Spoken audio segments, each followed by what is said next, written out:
다리를 아파한다면 보호자 보기에 절구, 들고 또 만질 때 예민하게 반응하고 서 있을 때 심하게 그 다리를 떤다면은 수술이 빠른 시일 안에 지시가 되는 게 맞다고 생각을 해요. 안녕하세요, 의디 여러분.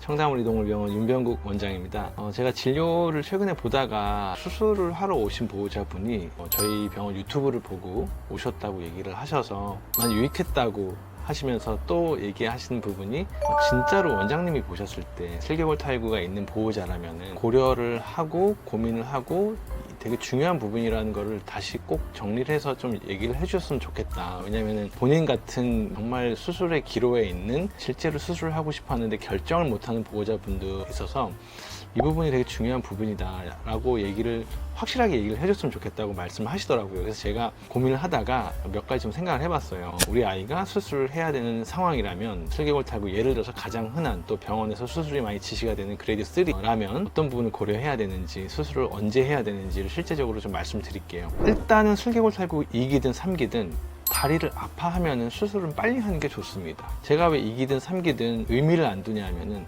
2기나 3기나 수술 방법이 많이 다르지는 않을 것 같아요. 하지만 다리를 아파하냐 안 아파하냐는 근 위축하고 관련이 많거든요. 실제 아이들이 파행을 보이거나 그 다리를 하루 이틀 정도만 들어도 이제 우리 후지에서 가장 중요한 큰 근육인 대퇴사두근이 금방 얇아지게 됩니다. 쓰지 않게 되면. 그러면서 다리를 이제 더 구부리게 되죠. 이제 펴는 기능이 떨어질 수밖에 없기 때문에. 그래서 제가 보호자분들을 매일 이제 슬개골 진료를 하면서 지금 당장 수술해 주세요 하면서 오시는 분들도 있고, 아니면은 지금 바로 해야 되나요? 꼭 해야 되나요? 이렇게 재차 물어보시는 분들한테 많은데 다리를 저는 아이들은 바로 수술을 꼭 하시라고 말씀을 드립니다. 왜냐하면은 통증의 원인이 100%꼭 슬개골 때문은 아닌 경우도 물론 많이 있기 때문이기도 하지만 통증이 있다는 거는 관절 안에 빠른 염증 변화가 지금 있다는 거거든요. 물도 차 있고 그 다음에 관절염도 빠르게 진행이 되기 때문에 그런 아이들을 실제로 염증 수치 검사를 해봤을 때 높아져 있는 경우가 많아요.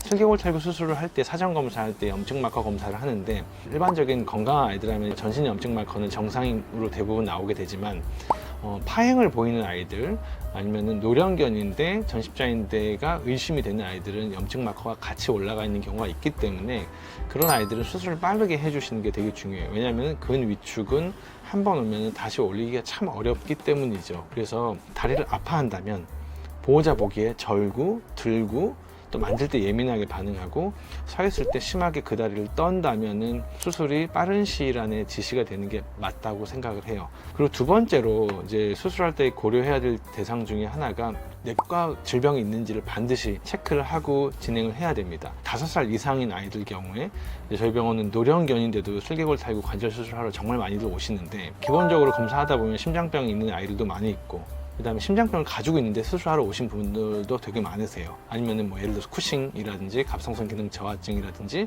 이런 만성 질환을 아니면 신장의 기능이 떨어져 있는 아이들도 다리가 아프면 뭔가 처치를 하긴 해야 되잖아요. 그런 아이들이 수술을 이제 빠르게 하길 원하시는데 그럴 경우에는 어쨌든 수술이 먼저는 꼭 아니에요. 무슨 얘기냐면은 다리를 아파해도 만성 질환이거나 내과 질환이 있다면은 진통제나 재활이라든지 아니면 관절 낙내 주사를 좀 병행을 해줘가지고 내과 질환이 마취를 해도 될 정도로 컨트롤 돼야 수술을 하는 게 어쨌든 안전하게 진행을 합니다. 그래서 제가 첫 번째 말씀드렸던 아까 내용 중에 다른 내과 질환이 없고 검사상의 특이 소견이 없고 하지만 다리를 전다면은 반드시 수술은 바로.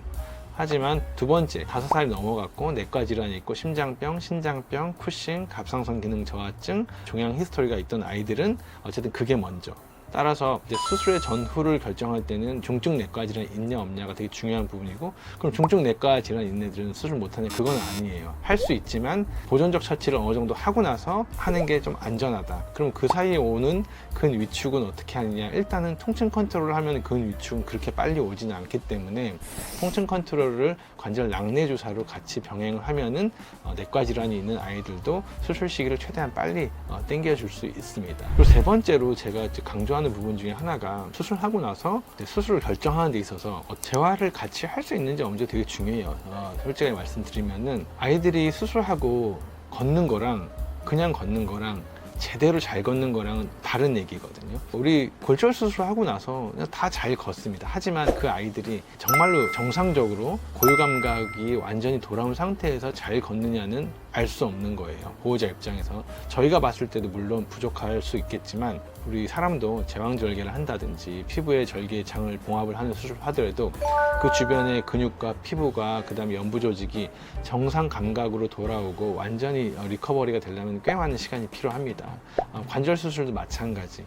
그 주위에 뼈를 넣어주고 검사상으로는 어떤 구조적으로는 100% 해결이 됐다고 하지만 원래 기존에 썼던 리모델링이 잘못된 어떠한 근육하고 인대의 어떤 메모리가 그 근육에는 남아있기 때문에 그런 것들이 완전히 정상으로 돌아오려면 수술하고 수개월이 필요해요, 실제로. 특히 노령견이나 그레이드가 높은 아이들은 더 그게 오래 걸리겠죠. 그래서 저는 수술하고 나서 재활치료는 반드시 중요하고 재활치료를 같이 병행을 하는 병원을 수술을 할 때 고려하시는 것이 되게 중요하고, 왜냐하면은 아이들이 그냥 잘 걷는 거랑 절지 않는다고 잘 걷는 게 아니기 때문에 아이들이 본인의 어떤 보행 패턴이라는 게 있거든요. 발바닥을 제대로 사용을 하고 발 뒤꿈치도 어느 정도 뒤로 빠져줘야 되고 허리도 평평하게 유지가 돼야 되고 엉덩이도 좀 올라가줘야 되고 대퇴사두근도 좀 두꺼워져야 되고 이런 여러 가지 리모델링들이 다 완벽하게 구축이 돼야 슬개골 탈구 수술이 완벽하게 됐다는 거를 의미를 하게 됩니다. 실관자를 제대로 쓴다는 거죠. 그래서 저는 수술하고 땡으로 가는 병원보다는 수술하고 리모델링까지 완전하게 케어할 수 있는 병원을 결정하시는 것이 가장 중요한, 요즘에 실관절 수술의 트렌드는 아이들의 수술 후 관리까지 되게 중요한 이슈이기 때문에 그만큼 오래 살고 노령으로 살기 때문에 어릴 때 대부분 슬개골 탈구 수술은 5세 아래 때 대부분 70% 이상이 하거든요. 그 아이들이 20살까지 제대로 된 실관절을 가져가기 위해서는 수술 직후에 제대로 된 재활치료가 반드시 병행이 되는 게 너무너무 중요합니다. 그래서 그런 3가지 정도를 고려하시면은 아마 병원을 결정하고 수술 결정하는 데 있어서 이렇게 어려움은 없을 것 같고, 그리고 비용도 되게 중요한 부분이에요. 비용은 병원마다 조금씩 차이가 있지만 병원의 입원 시스템이라든지 병원에서 가지고 있는 수술 전 검사 시스템이라든지 아니면 수술할 때 어시스턴트라든지 보조 인력이 어느 정도 들어가느냐 이런 여러 가지 약간의 차이가 있는 부분이기 때문에 병원을 결정을 하시면 되고, 저희 병원 같은 경우에는 어떤 그런 부분에 있어서는 최상의 서비스를 제공하기 위해서 가장 적합한 프로토콜대로 하고 있기 때문에 보호자분들이 안심하고 수술을 맡기실 수 있을 거라고 자부합니다. 오늘은 제가 고민하다가 말씀드린 내용들이긴 하지만 실제로 수술을 결정하실 때 많이 도움이 될 거라고 생각을 하고, 꼭 반드시 저희 병원이 아니더라도 병원을 고르실 때 이런 부분을 아마 생각하시면은 우리 아이한테 가장 최고의 의료 서비스를 제공할 수 있는 곳을 고르시는데 그렇게 어려움이 없을 거라고 생각합니다. 오늘도 이렇게 저희 병원 유튜브 들어주셔서 감사드리고 좋아요와 구독 항상 부탁드리겠습니다. 다음 시간에 뵐게요.